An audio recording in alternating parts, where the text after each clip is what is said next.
বিসমিল্লাহির রাহমানির রাহিম। সূরা কাফ, আয়াত 41। শোনো, যেদিন এক ঘোষণাকারী নিকটবর্তী স্থান হতে আহ্বান করবে। আয়াতের তাফসীর। ধ্যান দিয়ে শুনো। যেদিন এক ঘোষণাকারী, 2 নিকটবর্তী স্থান হতে আহ্বান করবে।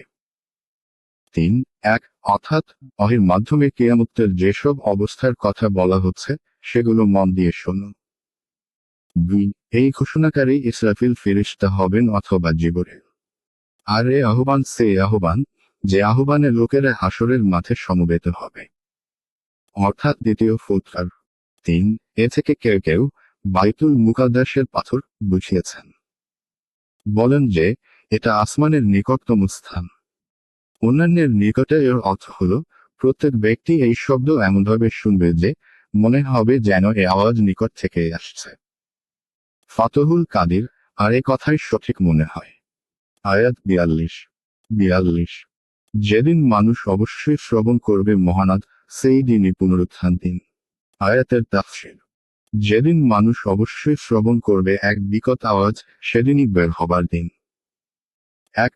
অর্থাৎ এই বিকট আওয়াজ তথা কিয়ামতের ফুৎকার অবশ্যই হবে। দুনিয়াতে যার ব্যাপারে এরা সন্দেহ করত, আর এই দিনটাই হবে কবর থেকে জীবিত হয়ে ওঠার দিন। আয়াত 43। আমি জীবন দান করি, মৃত্যু ঘটাই এবং সকলের প্রত্যাবর্তন আমার এদিকে। আয়াতের তাফসীর। আমি জীবন দান করি, মৃত্যু ঘটাই, এবং সকলের প্রত্যাবর্তন আমার এদিকে। 2 অর্থাৎ দুনিয়াতে মৃত্যু দেওয়া এবং আখিরাতে আবার জীবিত করা, এসব আমারই কাজ। এতে আমার কোনো অংশীদার নেই। 2 সেখানে আমি প্রত্যেককে তার আমল অনুযায়ী প্রতিদান দেব। আয়াত 44। যেদিন পৃথিবী বিদীর্ণ হবে এবং মানুষ বের হয়ে আসবে ব্যস্তত্রস্ত হয়ে, এই সমবেত সমাবেশকরণ আমার জন্য সহজ। আয়াতের তাফসীর।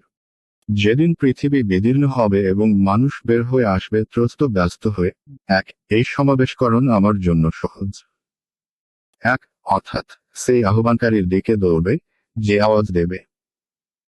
ফাতহুল কাদির। নবী করিম সাল্লাল্লাহু আলাইহি ওয়াসাল্লাম বলেছেন, সর্বপ্রথম আমার কবরের মাটি ফেটে যাবে, সর্বপ্রথম জীবিত হয়ে আমি বের হব। মুসলিম ফাজাইল অধ্যায়।